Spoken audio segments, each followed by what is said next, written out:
여러분의 인간관계는 어떠신가요? 남들이 여러분에게 대하는 태도는 어떤가요? 인간관계에서 조금만 틈을 보이면 헐뜯거나 이용하려는 사람들이 있습니다. 이런 사람들 때문에 본성이 착한데도 일부러 나쁘게 행동해야 하나 하고 고민하는 분들도 뵀습니다. 그런데 살아가면서 많은 사람들을 살펴보니 남들이 절대 함부로 대하지 않는 사람들이 있었습니다. 심지어 이런 사람들은 착한 사람이라는 평판도 가졌습니다. 과연 이 사람들은 어떻게 행동했길래 착한데도 무시 안 당하고 함부로 대하지 못하는 사람처럼 대접받을까요? 오늘은 여러분과 함께 함부로 못 대하는 사람들의 특징 9가지와 건방지게 함부로 대하는 사람들을 대처하는 법에 대해 알아보겠습니다. 첫 번째, 쉽지 않은 사람처럼 행동한다. 인간관계에서 타인에게 쉬운 사람으로 살아가는 것은 결코 녹록지 않고 힘든 일이다. 타인의 비위를 맞추어 인정받고자 하지만 그 기대는 너무나 쉽사리 깨어지곤 한다. 그렇기 때문에라도 쉽지 않은 사람처럼 행동해야 한다. 함부로 대하지 못하는 사람이 되기 위해서는 자신의 의견과 가치관을 명확히 표현해야 한다. 굳이 화를 내거나 언성을 높이지 않아도 부드럽고 차분하게 자신의 입장을 밝히는 것만으로도 상대방은 함부로 대하기 어려워진다. 상대방이 무례를 범한다면 무슨 뜻이죠? 라고 되물어라. 이 질문 하나로도 상대방은 변명거리를 찾게 되고 당황하며 어떻게 대해야 할지 모르게 된다. 이러한 태도는 쉽게 대하기 어려운 사람의 모습이 된다. 상대방이 무례하게 말한다면 화내기보다는 담담하게 그 의미를 묻는 것 하나만으로도 남의 무례에 가만히 있는 사람이 아니라는 인상을 줄 수 있다. 또한 쓸데없는 말을 줄이고 질문과 대답 사이에 약간의 침묵을 넣어 대답을 늦추면 힘과 카리스마가 느껴질 것이다. 이도 저도 어렵다면 거리를 두고 사적인 이야기를 하지 않는 것도 좋다.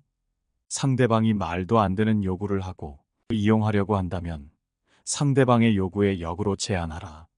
나도 이 일을 처리해야 하는데 너도 나 좀 도와줄래? 같은 식으로 제안한다면 상대방은 함부로 부탁하지 못한다.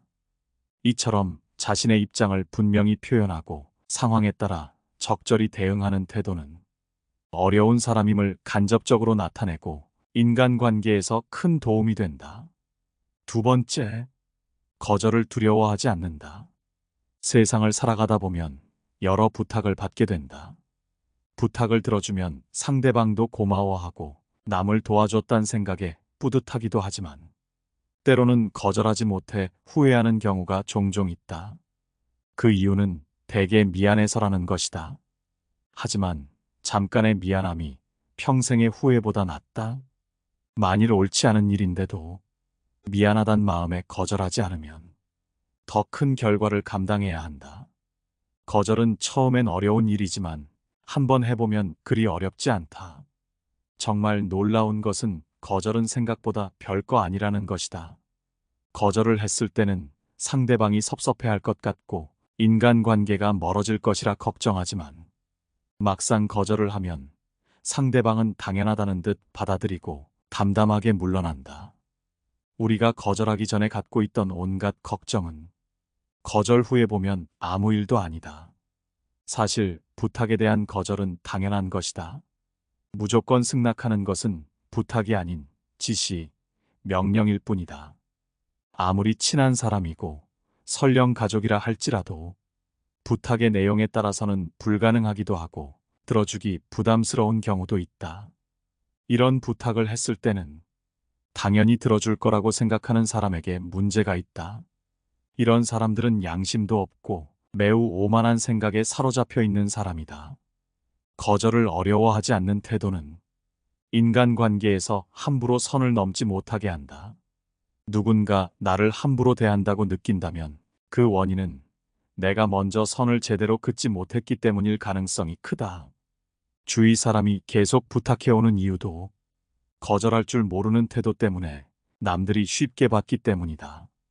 이처럼 거절을 한번 해보면 언젠가는 거절이 주는 편함을 느끼게 된다.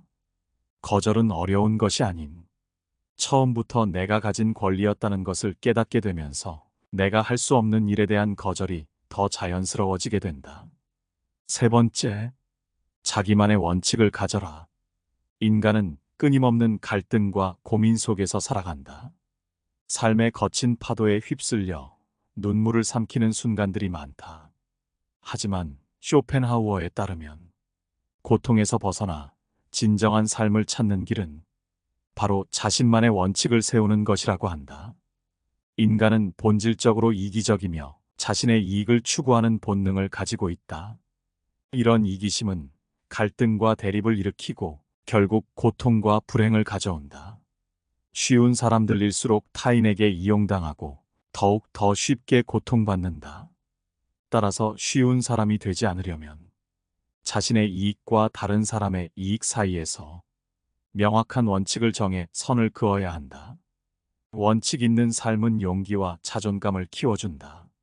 다른 사람의 압박이나 유혹에 흔들리지 않고 자신의 신념을 지킬 때 우리는 진정한 자유와 행복을 느낄 수 있다. 또한 원칙을 바탕으로 살아가는 사람은 주변 사람들에게 존경을 받는다. 네 번째, 초면부터 태도를 확실히 한다. 착한 사람들은 항상 웃는 얼굴을 하고 다른 사람들에게 친절을 베풀며 자신과 의견이 맞지 않으면 양보하고 상대방의 기분을 최대한 맞춰주려고 한다. 하지만 착한 사람이면 착한 사람일수록 초면의 태도를 확실하게 정해놔야 한다. 착한 것과 만만한 것은 별개의 문제이기에 만만하지 않은 태도는 반드시 필요하다. 너무 멀리 나아가게 되면 되돌리기가 어려워지고 결국에는 되돌릴 수 없는 상황에 직면할 수 있다.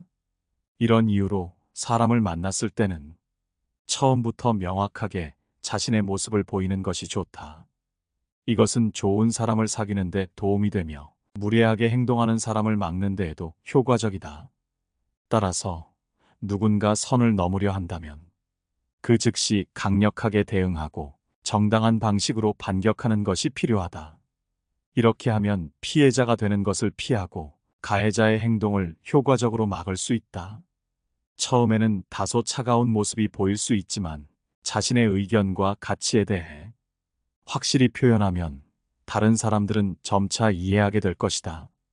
처음에는 불편할 수 있지만 시간이 지나면 서로에게 편안함이 생기고 명확한 의사 표현은 자신이 쉽게 상대방에게 굴하지 않는 사람임을 보여줄 것이다. 이때 의사 표현은 반드시 부드럽고 예의 바르게 이루어져야 한다. 이렇게 하면 자신의 의견을 표현하면서도 점잖은 태도로 상대방의 무례를 지적하며 상대방이 더 이상 무례하게 대하는 것을 방지할 수 있다. 정중하게 대했는데도 상대방의 반응이 무례하다면 그때는 자신이 무례하게 대해도 괜찮은 사람인지 아닌지를 판단할 수 있다. 앞서 언급한 것처럼 자신의 의견을 명확하게 표현하는 태도가 이러한 상황에서 매우 중요하다. 이렇게 자신의 의사를 명확하게 표현하고 상대방에게 무례하게 대하지 않도록 하는 것이 중요하다. 이것은 자신의 권리와 가치를 존중받는 것이며 만만하게 보이지 않는 기본이 된다. 다른 사람에게 어려운 사람이 될 수 있지만 장기적으로는 더 좋은 인간관계를 위한 밑거름이 된다. 다섯 번째, 타인의 악평은 신경 쓰지 않는다. 다른 사람이 버릇없는 사람이라고 말한다 해서 내가 버릇없는 사람이 되는 것은 아니다. 이 세상 모든 사람에게 착할 수는 없고 이 세상 모든 사람에게 착하려면 말 그대로 쉬운 사람이 되어야만 한다. 우리는 쉬운 사람이 되어서는 안 된다. 착한 사람인 것은 좋지만 착하다고 쉬워서는 안 됨을 명심하라. 게다가 사람을 평가하는 것은 개개인의 생각에 따라 달라지므로 그것을 타인이 일방적으로 정하는 것은 불가능하다. 선과 악은 각자의 상황, 경험, 가치관에 따라 충분히 달라질 수 있는 요소이며 환경적인 요인 역시 그 기준을 변화시키는 요소이다. 따라서 누군가 착하다고 생각하는 사람을 다른 사람은 그렇게 보지 않을 수 있다.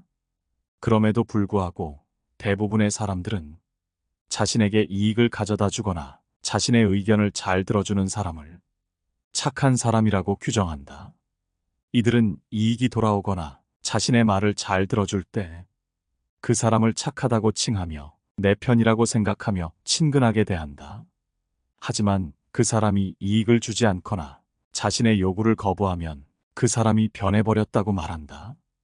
이런 비난을 받았을 때 우리는 자신에게 아무 잘못이 없음에도 불구하고 애써 변명을 시작하고 상대방의 마음을 되돌리려고 애쓴다. 그러나 우리는 자신을 착한 사람으로 보여지기를 원하기보다는 그 진정한 착함이 무엇인지에 대해 깊이 고민해야 한다. 착함은 남에게 피해를 주지 않으며 자신의 말이나 행동으로 상대방이 상처받지 않을까 스스로 생각하고 고민하는 것만으로도 이미 착한 사람일 가능성이 높다. 그러나 대부분의 사람들이 원하는 착함은 자신에게 순응하고 이익을 주는 사람을 말하는 것이다. 따라서 나를 착하다고 인식하는 기준은 오직 상대방의 기준에 따른 것이다. 그러므로 남에게 착한 사람이란 평가를 받기 위해 타인의 말을 모두 받아들이지 않아도 된다. 만일 떳떳하지 못한 요구를 해오는 사람이라면 가차없이 그 요구를 거부하라. 남에게 인정받기 위해 매달리기보다는 자신을 이용하려는 타인을 거부하는 것이 옳다. 6번째, 타인의 생각은 그저 참고만 한다. 내가 남들과 조금 다른 성격이라고 해서 혹은 나에게 독특한 점이 있어서 사람들이 나를 싫어하거나 내 인간관계가 좋지 못한 것인지 생각하고 걱정하지 마라. 그 사람이 나를 어떻게 생각하는지는 정확하게 알 수 없는 것이다. 내가 남을 좋아하고 싫어하는 건 내가 알 수 있는 문제이지만 다른 사람이 나를 어떻게 생각하는지는 내가 어떻게 해도 알 수가 없는 부분이다. 안다는 것도 그저 내 오만한 생각일 뿐 다른 사람이 나를 어떻게 생각하는지는 결코 알 수 없기 때문에 신경 쓰지 마라. 모르는 일을 가지고 자꾸 얘기해봐야 아무 소용도 없을 뿐더러 나에게 악영향만 미치는 행동이다. 만일 상대방이 어떠한 이유로 나를 싫어한다고 해도 내가 어떻게 할 방법은 없다. 그 사람이 나를 좋아하고 싫어하는 건 그 사람 마음속의 문제고 자유지 내가 누릴 수 있는 권리가 아니다. 남의 권리에 내가 자꾸 관여할 필요가 없다. 그런데 우리는 누가 나를 비난하면 내가 못나서 그런 줄 알고 우울해진다. 이건 남의 영향을 받고 사는 것이다. 내 인생의 주인이 내가 아닌 남이 되는 것이다. 사람들이 나를 비난하더라도 우울하게 생각하지 마라. 그저 한번 내가 뭘 잘못했지? 하고 돌아보아라. 내가 생각하기에 큰 문제가 없으면 그 사람은 그렇게 느낄 수도 있으니 나와는 아무 상관없다고 생각하면 된다. 그 사람이 나를 좋아하든 싫어하든 내 인생에는 아무 영향이 없다. 7번째, 외롭다고 아무하고나 관계 맺지 않는다. 내 주변에 좋은 사람이 없다면 그냥 혼자 지내는 것이 낫다. 아는 사람이 아무도 없는 것이 이상한 사람들만 아는 것보다 100배는 좋은 일이다. 내 인간관계가 외롭다고 혹은 친구들을 많이 사귀고 싶다 해서 아무하고나 친구하지 마라. 아무나 만나다가 사람을 잘 못 만나게 되면 내 모든 인간관계와 인생마저도 한순간에 어그러지기 마련이다. 쉬운 사람 취급당하고 이용해먹기 좋은 사람이 될 뿐이다. 착하다고 대접해주는 사람이 있고 착하다고 이용하는 사람이 있는데 이용하는 사람을 피하기만 한다면 쉬운 사람이 될 일은 없다. 정말 좋은 사람들과 인간관계를 맺고 싶다면 그 사람의 주변 사람을 봐라. 누군가를 만났을 때 그 사람을 알 수 있는 가장 쉬운 방법 중 하나는 주변에 어떤 사람이 있는지를 보는 것이다. 옛말에 따르기를 그 임금을 알고자 하면 먼저 그 신하를 보고 그 사람을 알고자 하면 그 벗을 보고 그 아버지를 알고자 하면 먼저 그 자식을 본다 했다. 임금이 거룩하면 그 신하가 충성스럽고 벗이 의롭다면 그 친구가 정의로울 것이고 아버지가 인자하면 그 자식이 효성스러운 것이 당연하다. 사람은 끼리끼리 논다는 말이 있듯이 그 사람의 주변에 모인 사람들이 그 친구를 나타내는 법이다. 누군가를 보았을 때 그 사람의 장점이 보이거든. 그 장점이 나에게도 있는지 살펴보아라. 만일 다른 사람의 나쁜 점을 보면 내게도 그런 나쁜 점이 있는지를 살펴보라. 이렇게 해야 내 자신에게 보탬이 되고 주변에 좋은 사람이 모이는 법이다. 또한 남의 말을 듣고 사람을 판단하지 마라. 오로지 내가 직접 보고 그 사람을 판단해야만 한다. 남의 말로 사람을 판단하려거든 무조건 나의 눈으로 한 번 더 살펴보라. 직접 눈으로 본 일도 오히려 참인지 아닌지 염려스러운데 더구나 등 뒤에서 남이 말하는 것 따위는 얼마든지 와전될 수 있고 다른 사람의 주관적인 시선이 들어가기에 다른 사람과는 맞지 않더라도 나와는 잘 맞을 수 있는 사람을 영영 잃어버릴 수도 있으니 반드시 조심해야만 한다. 8번째, 말끝을 흐리지 않고 명료하게 맺는다. 같은 말을 해도 말끝이 정확하고 말에 힘이 있으면 약하게 보이지 않는다. 말끝을 흐리면 자신이 없고 약하다는 인상을 주기 쉽다. 틀린 답을 해도 자신 있게 말하면 처음엔 주위 사람이 틀렸다고 하다가도 상대의 자신 있는 태도에 오히려 자기가 틀린 것은 아닌지 의심이 들기도 한다. 이때 흔들림 없고 회피하지 않는 사람은 기가 센 사람으로 느껴진다. 상대방의 반론에도 눌리지 않는 기세에 상대도 무의식적으로 함부로 대하지 못한다. 만일 상대가 감정적으로 나올 때는 함께 감정적으로 다투기보다는 감정을 죽이고 건조한 말투로 대답하라. 그저 기싸움으로 이어져 봤자 눈앞의 문제는 해결되지는 않는다. 감정적으로 얘기하지 말고 상대방의 감정이 조금 풀리고 화를 낸 것에 대해 미안하게 느끼는 것 같은 때 자기 의견을 이야기하라. 같이 화내지 않는 것은 일시적으로 상대를 달래지만 결국 자기 의견을 관철하는 것이다. 유머러스하게 말하고 잘 빠져나가는 사람, 상사의 말에 토달지 않고 그 상황을 피해가는 사람이 이런 다정하지만 기가 대찬 사람이며 이런 사람들은 결국은 상대의 뜻대로만 움직이지 않는다. 흔들리지 않는 중심과 상황을 바라보는 안목을 가지고 자기 것을 지키면서 상황을 자기에게 유리하게 이용하는 것입니다. 잠시 상대에게 숙이는 것을 기가 약하다고 보는 경우가 있는데 오히려 이런 사람이 더 무서운 경우가 있다. 기가 세지만 자신의 이득을 위해서는 잠시 굽힐 줄도 아는 사람이기 때문이다. 꺾일 줄 모르는 강직한 사람보다 훨씬 상황을 잘 이끌어 나갈 수 있어. 오히려 인간관계에서 더 뛰어난 능력을 보여준다. 이런 사람은 험한 세상에 더 능수능란하게 대처할 수 있다. 허세나 무례한 태도를 보이면 기가 세다고 여기는 경우가 있는데 이건 그냥 미성숙하고 무례한 것뿐이다. 순해 보이는 사람, 부드러운 사람을 기가 약해 보인다며 잘못 건드렸다간 큰 코 다친다. 나이 들어도 약해 보이는 사람을 툭툭 건드려보며 자극하는 미성숙한 사람들이 있다. 이는 비겁한 사람의 전형적인 태도이다. 사람 봐가며 힘 있을 것 같은 사람에게는 절대 이렇게 안 대하기에 인간관계에서 뒤로는 사람 같지도 않은 사람 취급을 받는다. 9번째, 상대방의 눈을 보고 말한다. 함부로 못 대하는 사람은 어디서나 당당해 보인다. 약해 보이고 사람들에게 무시당하는 사람의 특징 중 하나는 상대방의 눈을 마주치지 않고 시선 처리를 잘하지 못한다는 것이다. 상대의 눈을 보는 것이 버릇없어 보이고 상대방이 기분 나빠할까봐 눈을 피하는 경향이 있는 사람들은 남들에 대한 배려심이 깊고 따뜻한 사람일 수 있지만 인간관계에서는 상대적으로 약자가 된다. 외부적으로 약해 보이고 무시당하는 상황에서도 실제로는 약자처럼 행동해서는 안 되고 당당한 자세를 취해야만 한다.